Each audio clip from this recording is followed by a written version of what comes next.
Salam à tous, Baruch Hashem. On a le srout, le cadeau de pouvoir continuer l'avancée du Chok HaEmuna. On est le 29 Nissan, pour ceux qui suivent le cycle annuel, et on reprend le jeûne de la foi. Mais que va-t-il devenir des enfants? On parle du divorce. Il y a des problèmes très, très, très durs chez les gens qui divorcent.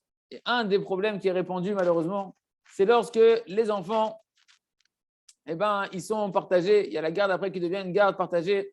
Ils vont se retrouver, je ne sais pas comment on dit, dans une semaine chez l'un, une semaine chez l'autre. Et des fois, il se peut qu'il y a un des parents qui ne s'en occupe pas comme il faut. D'accord? Que ce soit au niveau matériel, que ce soit des fois qu'il peut même être, il peut avoir certains mauvais comportements avec lui, etc. Même au niveau des fois spirituel, un père ou une maman qui avance spirituellement et l'autre conjoint, il ne veut pas avancer. Et c'est qu'à chaque fois que ses enfants ils se retrouvent là-bas, parce que peut-être des fois, avec la brisure du divorce, il peut avoir des fois des descentes spirituelles. Il se peut qu'il y ait un des deux maris ou de la femme qui a descendu un peu de son niveau spirituel. Et maintenant, les enfants ils vont chez cette personne-là, alors le chinour, il en prend un coup, l'éducation va en prendre un coup. Parce que tu sais que voilà, c'est pas comme ça que tu voudrais éduquer ton enfant, toi, tu aurais aimé l'éduquer d'une autre manière, etc. Que Dieu nous en préserve. Et ça, maman, le Rav me dit, il n'y a pas de détresse plus grande que ça. Et donc, on peut comprendre pourquoi les couples, que les enfants, ils ne grandissent pas chez eux comme ils voudraient, ils sont brisés. Que ces enfants-là, ils se brisent. Et que maman, ces enfants-là, ils sont déchirés parce que c'est difficile. Une fois chez maman, ils entendent ça. Une fois chez papa, ils entendent ça. Ils entendent que papa, il n'est pas content que maman, elle fait ça. C'est une catastrophe. Et ce n'est pas le chemin du tout. Ce n'est pas ça la vérité. Même lorsque une personne maintenant, elle est dans une détresse, même une grande détresse que Dieu nous en préserve, il ne doit pas, il doit pas laisser cette détresse-là détruire sa vie. Parce que ça ne va pas l'aider. Même si tu dis, ouais, mais regarde, c'est une catastrophe, qu'est-ce qui se passe avec mes enfants, etc., ça ne va pas t'aider. Et bien qu'on comprend que mamage, c'est quelque chose de terrible, une personne, elle doit savoir se reprendre à ce niveau-là. Et il nous dit, le Rav, Benyan Zemouva, il y a une histoire qui est terrible qui s'est passée dans une des villes d'Ukraine, au moment où il y avait la Xéra à Canton, comment on dit en français?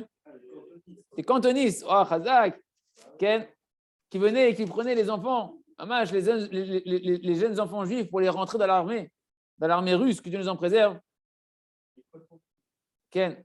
Et ça a duré, au moins 25 ans. Le service qu'ils devaient faire là-bas, les enfants dans l'armée, c'était au moins 25 ans de service. Ils partaient jeunes, les enfants, ils partaient en jeune âge, et ils revenaient que 25 ans après du service militaire. Tu imagines l'éducation des enfants?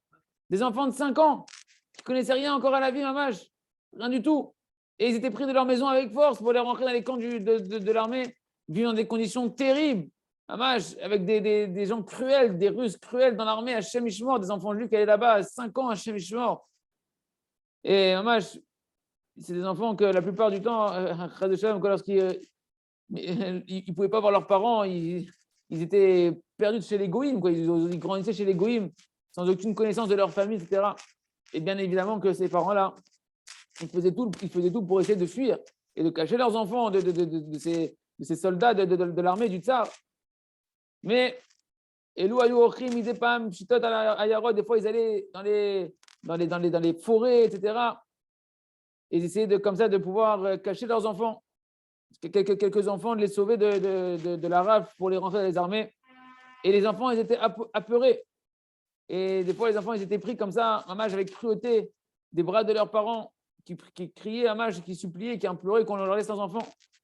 Et ils rentraient comme ça dans des charrettes qui étaient préparées pour ça, pour prendre les enfants avec des cris à Shemishmor et que Dieu nous en préserve, un cauchemar. On voyait les enfants comme ça qui partaient avec les charrettes. Terrible. Et les parents qui pleuraient, brisés. Ils avaient un cœur, complètement brisé de ça. Et tous les parents qui voyaient ça, dans son cœur, ils ne savaient plus quoi faire, tellement il y avait une détresse par rapport à ça. Et voilà, il nous dit, une fois, dans cette rave qu'il y avait de ces enfants-là, il y a une femme, qu'ils ont pris son jeune fils. Ils lui ont enlevé son fils, que Dieu nous en préserve. Et elle est partie dans un Beth Knesset. Elle a ouvert là-bas, dans une synagogue, elle a ouvert le Echal. Et elle s'est mise à hurler là-bas à Kadosh Baruch Hu, devant les Sifrei Torah, de toutes ses forces. Et elle a pleuré devant les Sifrei Torah. Et tellement elle a pleuré, tellement elle s'est égosillée là-bas, qu'elle en est morte de tristesse, que Dieu nous en préserve.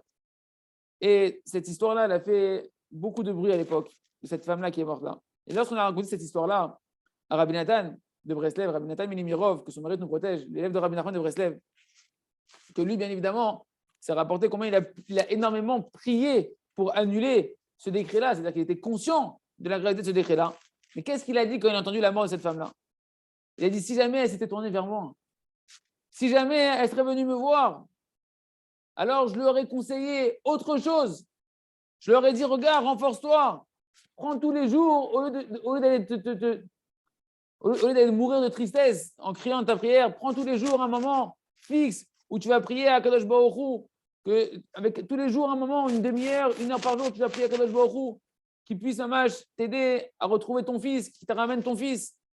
Et ça lui aurait servi. Il dit Rabbi Nathan, ce que je leur ai dit, ça aurait été bénéfique. Non seulement que ça lui aurait ramené son fils, mais en plus, grâce à sa prière, ça aurait ramené encore d'autres enfants. Par le mérite de sa prière à elle, elle aurait mérité par sa prière de ramener encore d'autres enfants de là où il était son fils. De là, on voit de la réponse de Rabbi Nathan, on voit que même si la situation n'est pas catastrophique, on revient à l'histoire des divorces, que des parents, des fois, ils sont désemparés de voir leurs enfants qui sont éduqués pas comme ils voudraient, etc. Bien que c'est douloureux, et c'est sûr que ça fait mal, que Dieu nous en préserve et que ça fait mal. Des enfants juifs, etc. Ici, ils ont été envoyés dans l'armée des Russes, à Shemishmor. Ben, malgré tout, il faut garder une prise de conscience claire des choses. Il faut rester serein dans son esprit et avoir foi qu'il n'y a pas de détresse qui n'a pas de solution. Il n'y a pas de problème qui n'a pas de solution. À travers quoi? La prière. La prière, c'est la solution à tous les problèmes. Parce qu'une personne qui va être régulière dans la tefila tous les jours, elle peut inverser même tous les décrets. Même les pires décrets, elle peut les inverser. Et non seulement ça, qu'elle peut les inverser, mais elle peut mériter, grâce à ses prières, d'attirer sur elle d'autres délivrances et faire du bien même à d'autres personnes par le mérite de sa prière à elle. Donc combien en réalité, même si des gens ils ont divorcé et que c'est difficile de voir leurs enfants qui ne sont pas éduqués comme ils voudraient, plutôt que de se disputer et de s'en vouloir et de se briser, eh ben, prendre un moment pour prier pour ça, de prier pour que les enfants ils grandissent bien, que le conjoint il fasse teshuva et que les enfants ils grandissent comme il faut et qu'il y ait de l'harmonie. Et comme ça, Hachem pouvoir réparer sa propre vie et aider d'autres personnes par ses propres tuyaux de Hachem. On continue avec le jardin des louanges. Alti et Tzodek, ne sois pas raisonné, ne sois pas quelqu'un qui ait raison, mais sois quelqu'un qui a la foi en Hachem. Hein? Alti et Tzodek, tu es Amin. Ne sois pas quelqu'un qui veut avoir raison, genre je veux comprendre les choses, sois quelqu'un qui croit avant tout.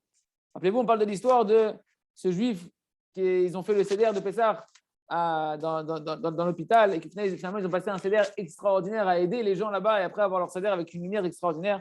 De cette histoire-là, qu'est-ce qu'on voit? On voit de manière claire, de manière concrète, quelle est la force du remerciement et quel est le sens quand on dit que tout est pour le bien. Hein, on apprend ici plusieurs, de cette histoire, on peut apprendre plusieurs compréhensions sur le remerciement.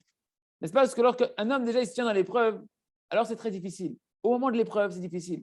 Au moment de l'épreuve, le mauvais penchant, il a beaucoup de force de pouvoir t'embrouiller la tête. Parce que tu ne comprends pas. A priori, il a raison. Au moment de l'épreuve, il vient et te donne des arguments. Ces arguments qui viennent dans ta tête, ils sont justes. C'est quelque chose qui fait de la peine. Qu'un homme, il n'a pas d'endroit pour manger son seder avec sa femme, ses enfants, que tout le monde est dans la galère, personne ne sait comment faire le seder, c'est Pessah, c'est le pachout. Ce n'est pas une nuit comme une autre au restaurant ou un truc comme ça. C'est la seder. D'accord? Tu ne vas pas te contenter de manger un petit gâteau, un petit truc, etc. Tu le fais une fois dans l'année. C'est une fois dans l'année pour toute l'année. Tu vas faire là-bas l'aile seder, parce que l'aile seder, c'est tu fais le seder, tu fais l'organisation, tu vas organiser toute ton année.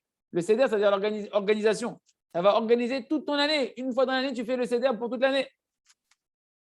Et c'est marqué dans les Sfarim Adoshim que comment ça s'est passé ton seder de Pessah, l'organisation de ta soirée de Pessah, et bien comme ça va se passer toute l'année. Imagine la personne, elle est consciente de ça, elle voit que ce seder, il est en train de partir en fumée. C'est sûr que tu as toutes les raisons d'être en colère, d'être triste de la situation dans laquelle tu es en train de vivre. Mais c'est ça la force de la Emouna, les amis.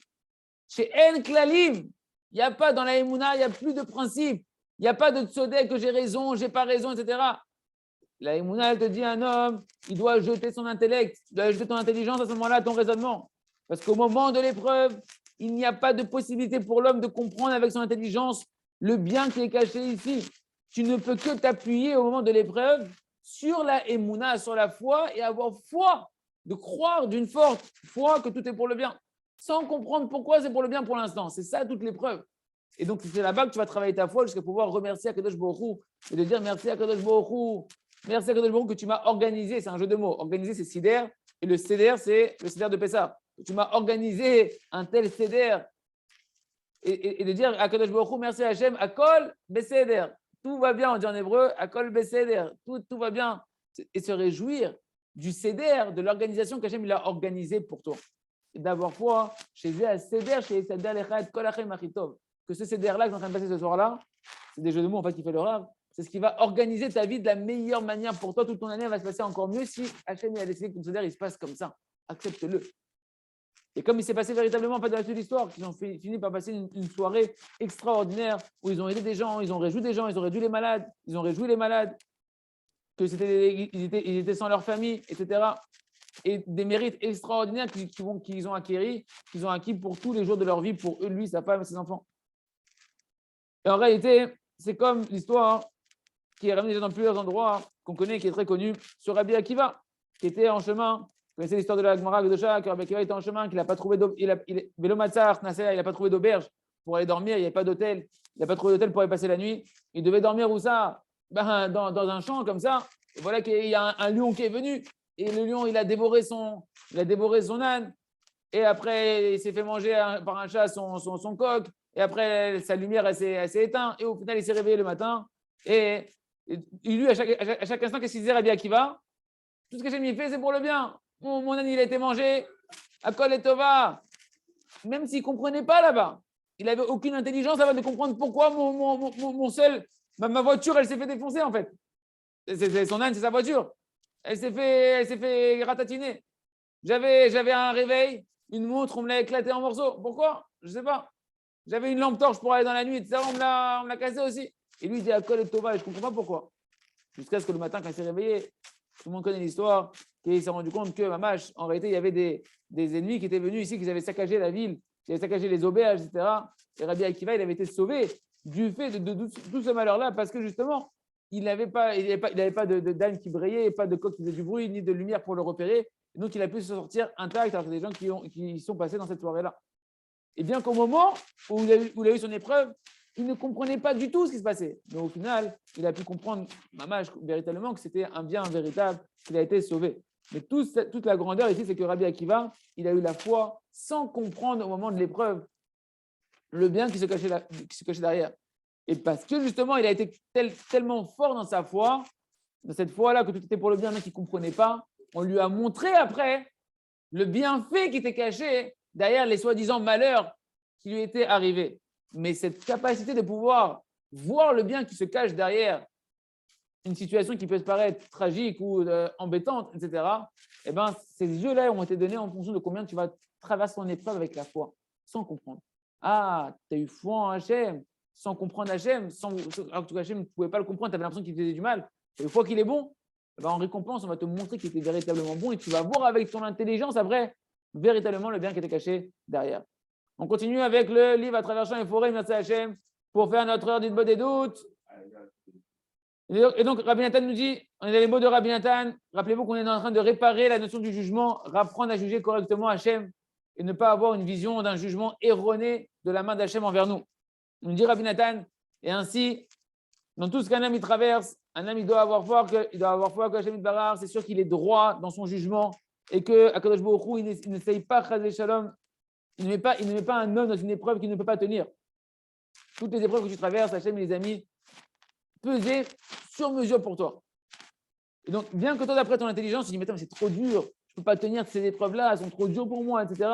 Malgré tout, un homme, il doit, dire Rabbi Nathan, jeter ses raisonnements, son intelligence, et avoir foi que les chemins d'Hachem sont droits, que les jugements d'Hachem, ils sont équilibrés, et que c'est sûr que s'il doit traverser ça, il peut le traverser dans ce monde-là. Et que Kadosh Baruch Hu, il se comporte avec lui, mamash, avec droiture, que ce soit dans la richesse ou dans la pauvreté, que ce soit quand des mauvais désirs ils se réveillent sur un homme, toutes sortes de choses qu'un homme il doit garder. Que ce que je dois traverser dans ce monde-là, je dois le traverser. Et Hachem, il ne s'est pas trompé. Ce que je dois traverser, je dois le traverser. C'est comme Rabbi nous a dit, ce monde-là, c'est qu'un pont très étroit qui fait peur, mais l'essentiel, c'est de ne pas avoir peur. Parce que ce que tu dois traverser, tu dois le traverser, il n'y a pas d'erreur. Il n'y a pas d'erreur, c'est sur mesure. Et on comprend des paroles de ces nombreuses des paroles de Rabbi Nathan, que beaucoup de gens ils se trompent. Parce qu'ils n'ont pas la foi que Hachem, il est tzaddik, que Hachem, il est juste, que Hachem, il est droit, que tous ses jugements, ils sont équitables et remplis de miséricorde. Et c'est pourquoi les gens, ils s'éloignent du service d'Hachem et de la véritable foi d'Hachem.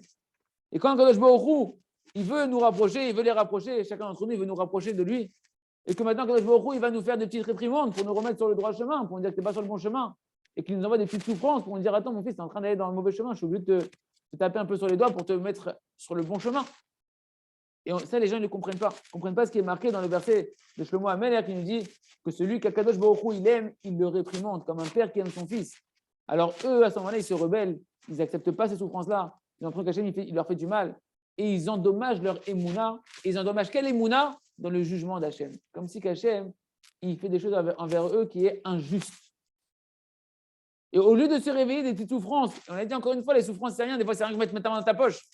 Mais au lieu de se réveiller des souffrances et de faire tes chouvas et de se rapprocher d'Akadosh Baruch Hu à travers ces petites souffrances-là, les gens, comme ils jugent mal Hachem, comme ils ont une vision erronée du jugement d'Hachem, alors ils tombent, au lieu de se réveiller dans la chouva, ils tombent dans de l'hérésie, que Hachem, il leur fait du mal gratuitement, et ils s'affaiblissent dans leur crainte du ciel, ils s'affaiblissent que Dieu nous en présente dans leur émouna, parce qu'ils pensent que dans le ciel, ton service divin, il ne sert à rien, tu vois, ils ne voient pas Hachem mes efforts, ils ne voient pas ce que je fais, etc. Et ils se mettent en colère, chas v'shalom. La tristesse, les amis, c'est une forme de colère. Et ils se mettent en colère sur la providence d'Akadosh Baruch Hu, c'est-à-dire sur, comme on connaît plein d'histoires chacun dans sa vie, des gens qui ont traversé, que Dieu nous en préserve, des souffrances, des tragédies, et qu'à cause de ça, ils ont commencé après à dire des paroles sur Hachem, à mal parler sur Hachem, des fois à quitter la religion, etc. Comme si Kadosh Baruch Hu leur avait fait un mal injuste dans leur vie, que Dieu nous en préserve, et qu'ils disent, tu sais, moi, t'inquiète pas, quand j'arriverai à 120 ans, j'aurai quoi lui dire. Chez Mishmour. Comment on a entendu des histoires comme ça? C'est parce qu'on n'a pas un bon jugement, on n'a pas une conscience correcte du jugement sur Akadosh Baruch Hu, comment Hachem il juge les choses. C'est pourquoi le principe général qu'on doit retenir, c'est que de la même manière qu'un homme il doit avoir la foi que tout ce qui lui arrive, ça vient du ciel, ça vient d'Hachem. Et ben de la même manière, tu dois avoir une foi encore plus grande, de monter de niveau, de savoir une foi totale que Hachem il est tzaddik, il est droit, qu'il n'y a pas d'iniquité qui sort d'Akadosh Baruch Hu, d'injustice qui sort d'Hachem, que Dieu nous en préserve. Et que toutes les épreuves, les souffrances, les rigueurs, les jugements, etc., en réalité, qui s'exercent sur toi, ce n'est que de la miséricorde infinie d'Akadosh Baruch Hu. Pourquoi? Parce que toutes ces souffrances-là n'ont qu'un seul et unique but, te rapprocher d'Hachem et jamais t'éloigner. Ça, c'est un principe qu'il faut retenir une bonne fois pour toutes, les amis. C'est très, très, très important. Sache que tout ce que tu traverses dans ta vie, même ton cerveau, il veut te dire le contraire. Sache que Hachem, il n'a qu'un seul but, et c'est ce que Rabbi Nachman va nous apprendre. Dès le premier enseignement d'écouter Moharan, tout ce que tu traverses n'a qu'un seul but, te rapprocher d'Hachem et non pas t'éloigner. Jamais Hachem il va éloigner une personne. Jamais Hachem il fait quelque chose pour éloigner une personne. Akadosh Baruch Hu, tout ce qu'il fait, c'est que pour nous rapprocher. À nous maintenant d'avoir foi en Hachem, parce que Hachem c'est un père bienveillant qui veut que nous rapprocher et nous donner, et nous donner, et nous donner les raisons qu'on puisse apprendre à travers notre des doutes à rejuger Hachem correctement et transformer tout ce qu'on traverse en un rapprochement d'Akadosh Baruch Hu et une source de bracha pour nous et notre entourage de Hachem. On continue avec le jardin de la sagesse. Et donc, rappelez-vous qu'on était dans l'histoire de Nahum Ish Gamzu, qu'il arrive devant le César. Le César, il ouvre le cadeau des Juifs et il voit là-bas du sable, de la terre et de la paille. Et il met sentence de mort pour Nahum Ish Gamzu, peine de mort pour Nahum Ish Gamzu, extermination du peuple juif, illico presto, chas de shalom. Et là, immédiatement, Eliaou Hanavi rentre sur scène, bien évidemment, sous l'apparence d'un garde du roi, d'un soldat du roi, d'un des ministres du roi. Et il dit au César, un instant, vote à César, César à votre honneur. Peut-être que cette poussière de la terre qui est dans cette boîte, peut-être c'est la même terre qu'avait utilisée Abraham, le père des Juifs, Abraham Avinu, l'ancêtre des Juifs, dans sa guerre qu'il avait fait contre les rois qui avaient capturé Lot, etc. Et là-bas, dans cette histoire, qu'est-ce qui s'était passé? La terre, la poussière, quand il l'a envoyée, elle était très spéciale. Elle avait une propriété extraordinaire que quand on jetait la terre, en regard des ennemis, elle se transformait en épée aiguisée, en flèche, en lance. Comme c'est marqué dans le prophète Yeshayahu, il va jeter sa poussière de la terre comme une épée. Kekash, Nidav, Kashto, et que la paille, elle est comme des flèches. Il a dit, donc le ministre, il dit peut-être, vote à César, votre honneur, peut-être que s'ils vous ont offert ça comme cadeau, c'est que c'est peut-être une terre très spéciale. Et grâce à ça, Abraham Avinu, il a détruit tous ses ennemis à lui tout seul. Le César, il entend ça. Il dit, bon, on laisse un délai pour mettre à l'épreuve cette terre-là. Il leur donne qu'on prenne il envoie des émissaires d'aller dans un pays là-bas où il était en guerre, où là-bas il y avait un front de bataille qu'il avait beaucoup de mal à vaincre, à gagner. Il dit, on va essayer la terre là-bas. Si leur terre, elle marche ou pas, cette terre qui est dans cette boîte. Et c'est ce qu'ils ont fait. Ils sont partis, ils ont pris la terre. Et mamash, il s'est passé un miracle extraordinaire comme à l'époque d'Abraham Avinu. Et au final, ils ont gagné la guerre en une rapidité extraordinaire. Ils ont pu conquérir le pays. Et le César, quand il a appris que ça a marché, il était dans une joie extraordinaire. Parce que c'est un combat qu'il n'arrivait pas à gagner.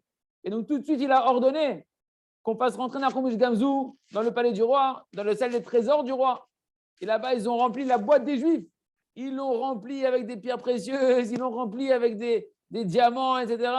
Beaucoup plus, d'une valeur beaucoup plus grande que ce que les Juifs eux-mêmes, ils avaient amené dans la boîte à la base. Et ils ont envoyé Nachomish Gamzou avec un honneur extraordinaire. Et il a pu retourner chez lui. On voit que Nachomish Gamzou, il est repassé par la même auberge dans laquelle il avait été, où il l'avait roulé, il l'avait volé, et il l'avait mis. Et il lui avait mis là-bas de la paille à la place. Il avait volé ses pierres précieuses, il avait mis de la paille, il repasse par cette auberge là-bas. Ils l'ont vu là-bas. Ils lui ont posé la question, les aubergistes. Qu'est-ce qui t'a fait le César alors? Qu'est-ce que t'as amené au César? Pour qu'il t'honneur comme ça, on voit que tu reviens avec du kavod, etc. Et il leur a dit, ce que j'ai pris ici, je l'ai amené là-bas. C'est tout. Voilà. Et tout de suite, ils se sont dit, attends, ils sont intelligents, ils ont volé son or. Il dit quoi? Il a donné quoi? On a mis de la terre. La terre, elle vient de chez qui? Elle vient de chez nous. Nous, on a une tonne de terre.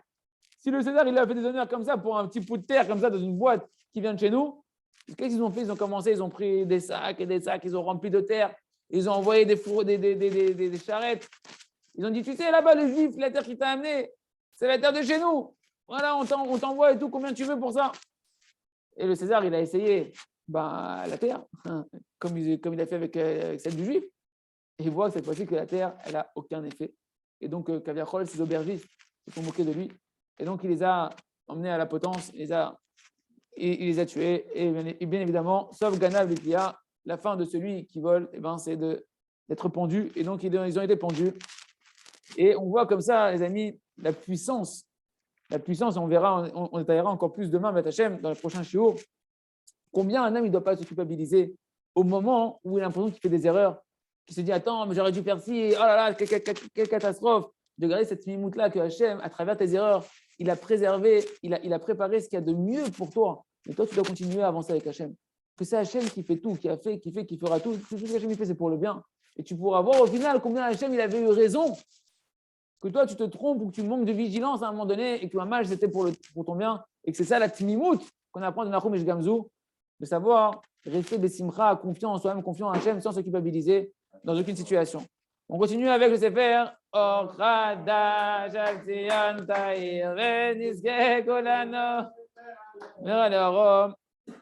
Qui c'est qu'on peut renforcer, les amis? C'est qui les personnes qui ont besoin d'être renforcées, être encouragées? Rabbi Nathan de Breslev, il a écrit un livre, Hamash, qui est le livre qui réveille le plus les cœurs du monde, celui qui rentre dans ce livre-là, qui s'appelle l'Écouter Tfilot, le livre des Tfilot de Rabbi Nathan. Hamash, c'est un livre qui est tout le chemin qu'on est en train de voir dans le Sefer Ochadash, dans ce chemin de crier vers Hachem, comme si quand tu dépendais entre la vie et la mort, etc. Et bien, c'est exactement en réalité ce chemin-là qui est dans le livre l'Écouter Tfilot de Rabbi Nathan. Et il a écrit un livre qui est le plus, qui réveille le plus à crier vers Hachem, qui est l'Écouter Tfilot. Mais il a écouté aussi un livre qui est le plus réconfortant dans le monde, c'est l'Écouter Halachot. Que c'est un livre, contrairement à l'Écouter Tfilot, où là-bas il crie à Hachem, comme si il allait mourir des Averot. Et bien l'Écouter Halachot, lui, il vient te donner des renforcements extraordinaires, terribles. Quand même, il ne doit jamais se décourager, qu'Hachem il aime, qu'il n'y a pas de désespoir, etc. Et bien, toutes les paroles de renforcement, elles sont venues renforcer qui? Une personne qui sent que la faute, c'est la mort. Parce qu'une personne qui sent que la faute, c'est la mort, elle est brisée. Une personne qui a conscience qu'une faute, c'est terrible. Lui, quand il voit du mal qui est en lui, du mal qui traverse, il se sent brisé, il se sent déprimé parce qu'il est conscient de la gravité de la chose. Alors celui-là, il lui faut 23 heures de renforcement, 23 heures de simra pour lui redonner un peu de dynamisme et de ne pas se briser de la conscience qu'il a. Et comme ça, il pourra avoir une heure où là-bas, il pourra se tenir devant Hachem de toutes ses forces, briser son cœur et crier vers Hachem parce qu'il aura 23 heures de simra et de renforcement. L'écoute à la rote, c'est le renforcement. C'est le réconfort de l'âme, comme on dit dans mes Shivat Nefesh, le réconfort de l'âme. Par contre, l'écouter de Philot, de Rabbi Nathan, le livre de prière de Rabbi Nathan, c'est du feu. D'ailleurs, moi, c'était une grande question que j'avais pendant des années. Je me dis, pourquoi Rabbi Nathan écrit comme ça? À Kol et Tova, etc. Tout est pour le bien, remercie Hachem. Pourquoi tu cries? On dirait que tu vas mourir et de ça. Je ne comprenais pas cette contradiction, mais c'est ça la perfection. C'est d'être des simcha à Kol et Tova à 23 heures, mais quand tu cries à Hachem de changer, tu cries à Hachem d'avancer. Et un homme, le Rav nous dit un homme qui faute, quelqu'un qui est encore dans des désirs animaux, bestiaux, et il pense que c'est normal, il pense que c'est pas grave, il pense que c'est pas terrible. Comment tu vas le renforcer? Tu n'as pas besoin de le renforcer, ce bonhomme. Tu vas renforcer qui? Tu vas le renforcer à continuer à dormir sa vie? Tu vas dire, ah, continue, c'est bien, tu as raison, sois un petit cochon avec ta kippa et tes PO, c'est très bien. C'est pas un renforcement, ça. C'est pour ça il a dit Rabbi Nathan, il a écrit, Amar Rabbi Nathan Asifro, l'écoute à la rote, il a dit sur son livre, l'écoute à la rote, écoutez bien ce qu'il a dit Rabbi Nathan. Misé chez Eno, Rochev al Tachlito Acharon. Celui qui ne pense pas à sa fin, qui va arriver, qui va partir de ce monde-là. Qu'est-ce qui va devenir de moi au final? Cette vie, elle va s'arrêter. Cette vie sur terre, ici, là, elle va s'arrêter. Que bientôt, je vais retourner dans le Kéver, rejoindre les Tzadikim sous la terre. Celui qui ne pense pas à ça, mon livre de renforcement, l'écoute à la crotte, il n'est pas pour lui. Je ne lui parle pas du tout à cette personne-là qui veut dormir sa vie. Parce que celui-là, écoutez bien ce qu'il dit Rabbi Nathan. Cet homme-là qui ne pense pas à la fin de sa vie, qui fait la politique de l'autruche, il ressemble véritablement à un animal. Il dit, c'est seulement pour celui qui pense véritablement qu'est-ce qui va se passer de moi bientôt. Je ne sais pas quand je vais partir de ce monde-là. Et que son cœur, il brûle et il désire énormément servir Hachem Yitbarach. Que lui, malgré tout, il va traverser ce qu'il va traverser. Il va avoir des Yetzerara qui va se réveiller, des mauvais désirs, des chutes, des avérotes qui vont le traverser, etc. Comme on connaît tous ce qui nous traverse. Pour cet homme-là, et uniquement lui, j'ai écrit mon livre de renforcement, le Likuté à la Chot. Parce que lui, mes paroles, elles vont le réconforter et elles vont l'encourager et le renforcer. Donc le Rav nous dit, il termine en disant, celui qui sent le danger de la Avera, celui qui sent le danger de la faute, le danger d'une mauvaise pensée, le danger d'une mauvaise parole, d'un mauvais désir, celui-là, il a besoin de beaucoup de renforcement parce que lui, il peut être sujet à la dépression, de voir, wow, j'ai eu une mauvaise pensée, j'ai détruit des mondes entiers, etc. Lui, on a besoin de le renforcer. Mais quelqu'un qui est déjà en train de dormir sa vie, qui pense que ce n'est pas grave, tu vas le renforcer quoi? Tu vas le renforcer à continuer à dormir sa vie? Ce n'est pas du renforcement. Déjà, il y a un truc que chacun il apprenne. Cette épée à double tranchant de savoir remercier Hachem, se renforcer, voir les points positifs, etc. Et d'un autre côté, savoir crier à Kadosh beaucoup de toutes ses forces, de vouloir changer. Et ça va faire chaque chose au bon moment. Et comme ça, Hachem, avec la bonne posologie, on arrivera tous à guérir et à retrouver une bonne santé spirituelle et matérielle. Et à la Chazak, ve nitrazek.